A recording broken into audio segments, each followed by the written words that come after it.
வணக்கம் ட்ரேடர்ஸ் அசி. ஒரு ட்ரேடு எடுக்கிறதுக்கு எவ்வளோ மெனக்கிட வேண்டியதாக இருக்குது அப்படிங்கிறத பற்றி நம்ம இந்த பதிவில் வந்து பார்க்கலாங்க. ஒரு சில ட்ரேட்லாம் நீங்கள் எடுத்த உடனே வந்து நீங்கள் நினச்ச டைரெக்ஷனில் வந்து அழகாக வந்து போயிடும்.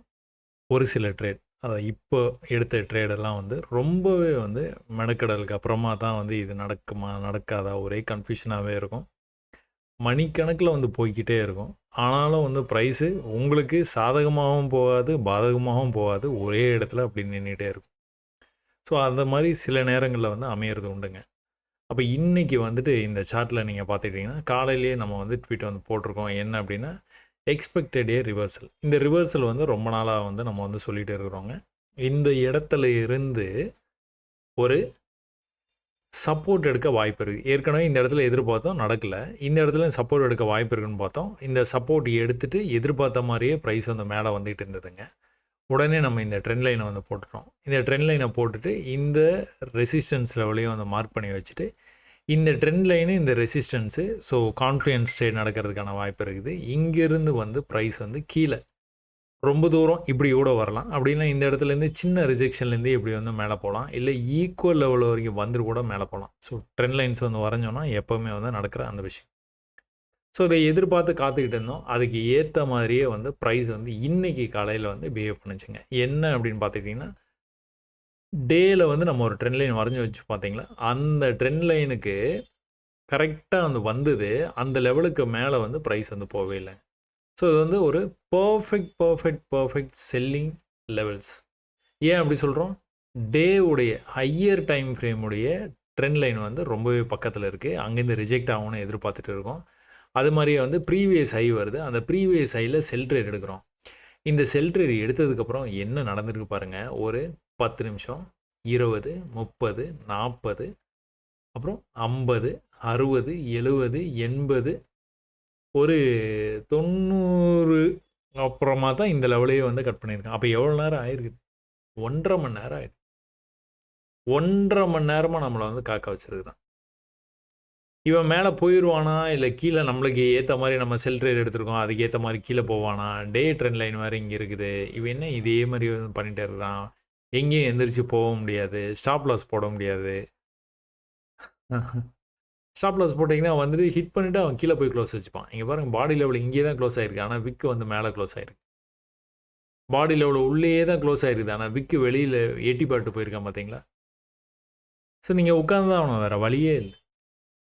1.5 மணி நேரம் கழிச்சு கீழே வந்துடுது. 1.5 மணி நேரம் கழிச்சு நீங்கள் உடனே வந்து என்ட்ரி டு எக்ஸிட் அப்படின்ட்டு இந்த இடத்துல நீங்கள் ட்ரேடு எடுப்பீங்களா அப்படின்னா, ட்ரேடு எடுக்கிறதுனால தப்பு இல்லைங்க. ஆனால் கவுண்டர் ட்ரேடு இது. ஏன் அப்படி? டேயில் வந்து நம்ம வந்து முடிவு பண்ணிட்டோம். இந்த ட்ரெண்ட் லைனுக்கு வந்துருச்சு ப்ரைஸு, இங்கேருந்து வந்து கீழே போகிறதுக்கான வாய்ப்பு இருக்குது. கொஞ்ச நாச்சும் கீழே போயிட்டு அதுக்கப்புறம் தான் வந்து இதை பிரேக் பண்ணி மேலே போகிறதுக்கான வாய்ப்பு. அப்போ கீழே போயிட்டு இருக்கிற ட்ரெண்டை வந்து நம்ம என்றைக்குமே வந்து டிஸ்டர்ப் பண்ணவே கூடாதுங்க. தேவையில்லாமல் வந்து கவுண்டர் ட்ரேட்லாம் வந்து எடுக்கக்கூடாது. அப்படி எடுத்திருந்தாலும் உங்களுக்கு திரும்ப அதே 1 மணி நேரம் 1 மணி நேரமாக வந்து மேலே போகிற மாதிரியே காமிச்சு கடைசியில் வந்து கீழே போயிருக்கேன். என்ன பண்ணியிருக்கேன், ஒரு பெரிய டவுன் ட்ரெண்டுக்கு அப்புறமா ஒரு சின்ன புல் பேக் கொடுத்துருக்குறான். கீழே வந்ததுக்கப்புறம் ரிவர்ஸ் வரும்போது அந்த ப்ரீவியஸ் ஹையை வந்து சேலஞ்ச் பண்ணல. ஸோ அந்த ப்ரீவியஸ் ஹைக்கு ரொம்பவே பக்கத்தில் வந்துட்டு கீழே வந்த ப்ரைஸு நல்லாவே கீழே வந்துடுச்சு.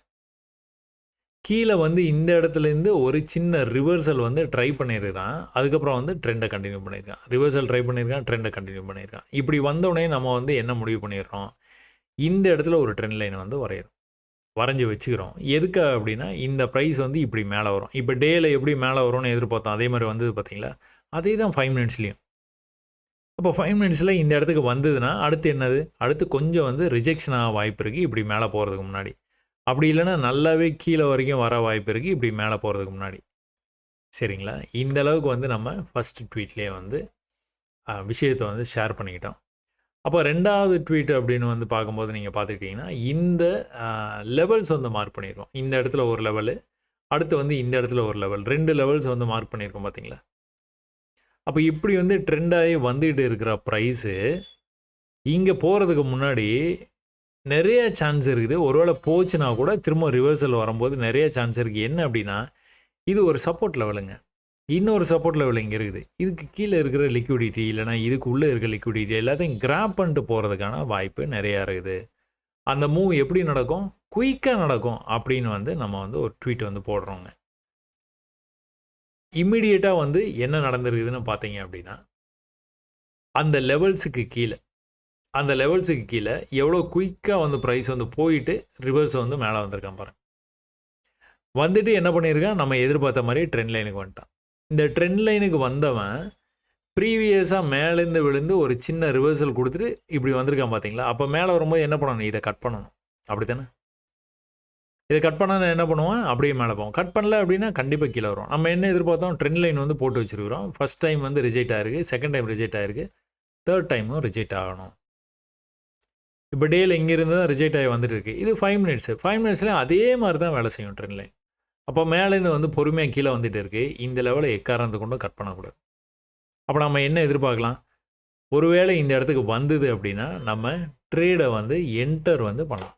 ட்ரேடை என்டர் பண்ணோம்னா எதுக்காக நம்ம என்டர் பண்ணுறோம், திரும்பவும் ப்ரைஸு மேலே போய் இந்த ட்ரெண்ட் லைனையும் பிரேக் பண்ணோம், இந்த இடத்தையும் பிரேக் பண்ணோம், இப்படி போகும், இந்த டார்கெட்டுக்கு போயிடும் அப்படின்னு ஒரு சின்ன அனாலிசிஸ். ஸோ ரெகுலராக ட்ரெண்ட் லைன் வந்து அப்படி தான் வந்து பிரேக் ஆகுது. அப்போ என்ன நடந்திருக்குதுன்னு பார்த்தீங்கன்னா, தொடர்ந்து மேலேருந்து கீழே வந்த ப்ரைஸு இதுலேயே நீங்கள் என்ட்ரி எடுத்துடுறீங்க. இந்த என்ட்ரிக்கு அப்புறமா டக்குன்னு வந்து மேலே போச்சு. அப்பாடா, கரெக்டாக வந்து நடக்குது. ஆஸ் பர் பிளான் மேலேருந்து கீழே வந்தது, மேலே போச்சு, கீழே வந்தது. எக்ஸாக்டாக ப்ரீவியஸ் லெவல்லேருந்து ரிஜெக்ட் ஆகி கீழே வந்து rejected from trend line and also the previous high. அது கீழே வந்தது. ட்ரேடை வந்து என்ட்ரு பண்ணணும். ஏன்னா இந்த இடத்த பிரேக் பண்ணி இப்படி மேலே போகிறதுக்கான வாய்ப்பு இருக்குது அப்படின்னு சொல்லிட்டு. ஆனால் என்ன பண்ணனா, மேலே போகிற மாதிரி கீழே வந்துட்டான் மறுபடியும். எவ்வளோ நேரமாக இது நடந்திருக்குது, 50 நிமிஷமாக நடந்திருக்கு. கிட்டத்தட்ட 1 மணி நேரம். ஒரு ட்ரேடை எடுத்ததுக்கப்புறம் 1 மணி நேரம் நம்மளை சும்மாவே உட்கார வச்சுருக்கிறான் பார்த்தீங்களா. ஒன்றுமே பண்ண முடியாது. நீங்கள் சும்மா தான் உட்காந்துருக்கணும். இதுக்கு கீழே வந்து க்ளோஸ் வச்சதுன்னா எக்ஸிட் பண்ணணும். அதுக்காக உட்காந்துருக்க வேண்டியதான். அப்போ என்ன நடந்துகிட்டு இருக்குது, ப்ரைஸ் 50 நிமிஷத்துக்கு கழித்து இந்த இடத்த பிரேக் பண்ணுற மாதிரி மேலே போனால் எக்ஸாக்டாக ப்ரீவியஸ் லெவல் மேலேருந்து கீழே வந்து ஃபஸ்ட்டு புல் பேக்லேருந்து கீழே வந்துருக்கு பார்த்தீங்களா. இந்த லெவலில் இருக்குது பார்த்தீங்களா. இந்த லெவலை கட் பண்ண இந்த இடத்துக்கு போனால் ரிஜெக்ட் ஆகிட்டான் மறுபடியும். கடமை உணர்வுக்கு ஒரு எல்லையே இல்லையா அப்படிங்கிற மாதிரி வந்து எக்ஸாக்டாக ரிஜெக்ட் ஆகிருக்கேன். அதுக்கப்புறமா அடுத்த கேண்டில் மட்டும் வால்யூம் ஆகி பில்டப் ஆகி போயிருக்குது. இந்த வால்யூம் பில்டப் ஆகி நல்லா வந்து மேலே வந்து போகணும். அப்படி போகலை அப்படின்னா இந்த ப்ரீவியஸ் லெவலில் இருக்குது பார்த்தீங்களா, அதை கட் பண்ண என்ன தான் இங்கே பேட்டர்னை காமிச்சு அதை காமிச்சு என்ன பண்ணாலும் சரி இதை கட் பண்ணோம். கட் பண்ண தான் மேலே போகும், இல்லைன்னா போகவே மாட்டோம். இதை கட் பண்ணிட்டானா அடுத்த லெவலில் இங்கே போயிடுவோம். அடுத்த லெவலில் இங்கே போகிறதுக்கான வாய்ப்பு இருக்குது. கட் பண்ணுற வரைக்கும் நிச்சயம் இல்லை. அப்போ இங்கேருந்து ரிவர்ஸ் ஆகி திரும்ப இங்கே வந்தானா இங்கே கூட வர்றதுக்கு வாய்ப்பு இருக்குது திரும்பவும். அப்போ இதை நம்ம எப்படி அட்ரஸ் பண்ணுவோம், மேலே வந்து ஒரே இடத்துல ரெசிஸ்ட் ஆகுது, கீழே ஒரே இடத்துல சப்போர்ட் எடுக்குது. அப்போ இது எப்படியோ ஒன்று மேலேயோ கீழேயோ வந்து மறுபடியும் வந்து பிரேக் ஆகிறதுக்கான வாய்ப்பு இருக்குது. டேவோட ட்ரெண்ட் என்னது, டவுன் ட்ரெண்டு. செல்லில் போகிறதுக்கான வாய்ப்பு நிறையா இருக்குது. அதனால் பை மாதிரி ட்ராப் பண்ணி செல் பண்ணுறது கூட வாய்ப்பு நிறையா வந்து இருக்குது. ஸோ ட்விட்டரில் இந்த அளவுக்கு வந்து நம்ம வந்து அதை ஃபாலோ பண்ணிக்கிட்டே இருக்கிறோம். இப்போ லைவில் வந்து நீங்கள் வந்து பார்த்தீங்க அப்படின்னா உங்களுக்கு பர்ஃபெக்டாக இந்த ரிஜெக்ஷன் தெரியுதா. இந்த இடத்துல வந்து ரிஜெக்ட் ஆகிருக்கு, மேலேருந்து கீழே வந்து இப்படி வந்து போயிருக்கு. கீழே வந்து திரும்ப போகும்போது அந்த இடத்த கட் பண்ண முடியல. ப்ளஸ் உங்களுக்கு ட்ரெண்ட் லைனாக இருக்குது. எக்ஸாக்ட் ஸ்பாட்டு மேலேருந்து கீழே வந்துருச்சு. திரும்ப கூட இந்த ட்ரெண்ட் லைனை பிரேக் பண்ணுற மாதிரி நல்லா வந்து மேலே போயிருக்குது. ஆனால் இந்த இடத்த கட் பண்ண முடியல பார்த்தீங்களா. கட் பண்ண முடியலன்னா மறுபடியும் நின்றுட்டானா. ஏற்கனவே 50 நிமிஷம் நம்ம வெயிட் பண்ணியிருக்கோம் இந்த பிரேக் அவுட் நடக்கிறதுக்காக. ஏன்னா இந்த கேண்டலில் ட்ரேட் எடுத்துகிட்டு இந்த 50 நிமிஷம் கழிச்சும் திரும்பவும் வந்து இந்த இடத்துல வந்து சுற்றி சுற்றி சுற்றி சுற்றி வந்துட்டு இருக்கான். அப்போ எவ்வளோ நேரம் ஆகுது, மறுபடியும் ஒரு 10, 20, 30, 40 நிமிஷம் ஆகிடுச்சு. ஒரே ஒரு ட்ரேடை எடுக்க வச்சுட்டு நம்மளை அவன் மேலேயும் போகாமல் கீழேயும் போகாமல் ஒன்று நம்மளை க்ளோஸ் பண்ண விட்டுறணும். லாஸ்ட்டில் வந்து க்ளோஸ் பண்ணிக்கப்பா, போய் வேலையை பாருங்கள் எந்திரிச்சு போய் அப்படின்னு வந்து சொல்லலாம். இல்லை அப்படின்னா மேலே கடைன்னு இந்த லெவலுக்குனாச்சும் போகணும். ஃபஸ்ட் லெவலில் போயிட்டானா முடிஞ்சு போச்சு. ஃபஸ்ட் லெவலில் இங்கேயே இருக்குது. இன்ஃபேக்ட் அந்த லெவலை வந்து டார்கெட்டை வந்து ஹிட் பண்ணிடுச்சு. இப்போ என்ன நடந்துகிட்டு இருக்குது, ப்ரைஸில் இப்படி மேலே போயிட்டு இப்படி வந்திருக்குது. அப்போ இந்த லெவலை பிரேக் பண்ணாமல் திரும்ப வந்து மேலே இப்படி போயிட்டானா கன்ஃபார்மாக மேலே போகிறதுக்கு வாய்ப்பு இருக்குது. அப்புறம் படிக்கட்டு தான். ஏன் அப்படி, ப்ரீவியஸாக இங்கே வந்து லோ இருக்குது, அடுத்த லோ இங்கே இருக்குது, அடுத்த லோ வந்து இங்கே வைக்க வாய்ப்பு இருக்குது, அடுத்து இங்கே வைக்க வாய்ப்பு இருக்குது. அப்போ படிக்கட்டில் ஏறி போகிறான்னு அர்த்தம். ஆனால் அதுக்கு எவ்வளோ டைம் எடுத்துக்கிட்டான்னு தெரியுதா. இங்கே ஒரு 1.5 மணி நேரம் எடுத்துக்கிட்டான். அதே மாதிரி நீங்கள் கொஞ்ச நேரத்துக்கு முன்னாடி நீங்கள் மேலே பார்த்தீங்க அப்படின்னா இங்கே ஒரு 1.5 மணி நேரம் எடுத்துக்கிட்டான். அதுக்கப்புறம் தான் கீழே வந்தான். பர்ஃபெக்டாக வந்து நடந்திருக்குது. இங்கே படிக்கட்டை இறங்கி தான் வந்திருக்கிறான். டே உடைய ட்ரெண்ட் லைனுக்கு ரொம்பவே பக்கத்தில் வந்து இந்த விஷயம்லாம் நடந்திருக்குது. எல்லாமே ஓகே. ஆனால் 1.5 மணி நேரம் சும்மா உட்காந்துருக்கணும். ட்ரேடு எடுத்துட்டு தைரியமாக ட்ரேடு எடுக்கணும். எந்த இடத்துல அப்படின்னு பார்த்தீங்கன்னா இந்த வால்யூம் கேண்டல் அங்கே தான் விஷயமே இருக்குது. கவுண்டர் ட்ரேடு எடுக்கவே கூடாது. எடுத்தாலும் ஒன்றும் பிரச்சனை இல்லை. எடுத்ததுக்கப்புறம் வந்து கீழே வந்து க்ளோஸ் வச்சுன்னா நீங்கள் எக்ஸிட் பண்ணணும். இதில் கீழே எங்கே க்ளோஸ் வச்சுருக்கு? இங்கே வச்சுருக்கு. பெரிய கேண்டில். எப்போவாச்சும் ஒரு தடவை நடக்கும். ஆனால் இதுக்கான சிக்னல் இருக்குது. எங்கே? இங்கேயே இருக்குது. இதுக்கு மேலே போகணும். போகாமல் கீழே வந்தானா அவன் வந்து போக மாட்டான். அவ்வளோதான். That's all. அப்போது இது வந்து ஒரு ஹை இருக்குது. கீழே வந்துட்டு மேலே போகும்போது அந்த ஹைக்கு போக முடியல. கீழே வந்துட்டு மேலே போகும்போது அந்த ஹைக்கு போக முடியல. கீழே வந்துட்டு மேலே போகும்போது இந்த ஹைக்கு போக முடியல. கீழே வந்துட்டு மேலே வரும்போது அந்த ஹைக்கு போக முடியல. அப்படியே கீழே வரான் தெரியுது உங்களுக்கு? படிக்கட்டில் இறங்கி. அப்போ செல் ட்ரெண்டு அப்படின்னு வந்ததுன்னா செல்லு எப்படி வந்து ஆகுது பார்த்தீங்களா? அப்போ ஒன்ஸ் இங்கிருந்து வந்து மேலே ஏற ஆரம்பித்தானா இப்படியே கூட தொடர்ந்து கூட மேலே ஏறி போகிறதுக்கான வாய்ப்பு இருக்குது. இந்த லெவலுக்கு கன்ஃபார்மாக வர்றதுக்கான நிறைய வாய்ப்பு இருக்குது. ஏன்னா இதுதான் ட்ரெண்டோட சோர்ஸ். அப்போது சில நேரங்கள்லாம் நீங்கள் ட்ரேடு எடுத்துட்டீங்க அப்படின்னா 1.5 மணி நேரத்துக்கு மேலே உங்களை வந்து ஒரே இடத்துல வந்து பார்க்க வச்சுக்கிட்டே இருப்பான் ஸ்க்ரீனை. ஸ்டாப் லாஸ் போட்டு போக முடியாது. என்ட்ரி எக்ஸிட்டில் நம்ம மேனுவலாக தான் க்ளோஸ் பண்ணுற மாதிரி இருக்கும். அப்போ இந்த இடத்துலலாம் நம்ம வந்து என்ன எதிர்பார்த்தோம்? ஸ்பீடாக வரும் அப்படின்னு. ஏன் ஸ்பீடாக வரும்? ஏன் ஸ்பீடாக வரும்னா ப்ரீவியஸாக இந்த இடத்துல வந்து ஒரு லோ வந்து இருக்குதுங்க. ப்ரீவியஸாக இந்த இடத்துல ஒரு லோ இருக்குது. அதுக்கும் முன்னாடி வந்து இந்த இடத்துல ஒரு லோ இருக்குது. அப்போது இந்த இடம் வரைக்கும் ப்ரைஸ் வந்து இந்த மாதிரி வந்துட்டு இந்த ஒரு பேட்டர்ன் வந்து ட்ரெண்ட் ஆகி கீழே வந்துகிட்டு இருக்குது அப்படின்னால இப்படி ஸ்பீடாக வந்து இந்த இடத்துல நிற்கிதுன்னா இங்கேருந்து ரிவர்சல் கண்டிப்பாக நீங்கள் எதிர்பார்க்க முடியாது. கண்டிப்பாக இன்னொரு தடவை ஸ்பீடாக உள்ளே வந்துட்டு தான் வெளியே போவோம். அதான் நடந்தது இங்கே. சரிங்களா? எப்போவுமே வந்து ரொம்பவே வந்து கேர்ஃபுல்லாக பார்த்து நிதானமாக வந்து ட்ரேட் பண்ணணும். ஃபஸ்ட்டு டார்கெட்டை போய் ஹிட் பண்ணுச்சு அப்படின்னாலே க்ளோஸ் பண்ணிக்கோங்க. ஆஸ் எ பிகினராக அப்படின்னு நான் உங்களுக்கு அதனால தான் திரும்ப திரும்ப சொல்கிறேன். இப்போ ஒன்றும் இல்லை, கீழே வந்ததுன்னா இந்த லாஸ் எடுக்க நீங்கள் தயாராக இருந்தீங்கன்னா ஓகே. இல்லைனா வந்த ப்ராஃபிட் ஏன் விடுவானே? 1.5 மணி நேரம் இதுக்காக நீங்கள் வந்து செலவு பண்ணியிருக்கீங்க. அப்படின்னா நீங்கள் வந்து க்ளோஸ் பண்ணிக்க சொல்கிறீங்க அப்படின்னா நான் அப்படி சொல்லலை. நீங்கள் வெயிட் பண்ணுறதுக்கான தெம்பு இருந்ததுன்னா நீங்கள் வெயிட் பண்ணலாம். ஏன்னா இந்த இடத்துல நீங்கள் வந்து பார்த்தீங்கன்னா இந்த லோவுக்கு கீழே வந்து அவன் க்ளோஸே வைக்கல. இதெல்லாம் நம்ம ஐடென்டிஃபை பண்ணிக்கிட்டே இருக்கணும்.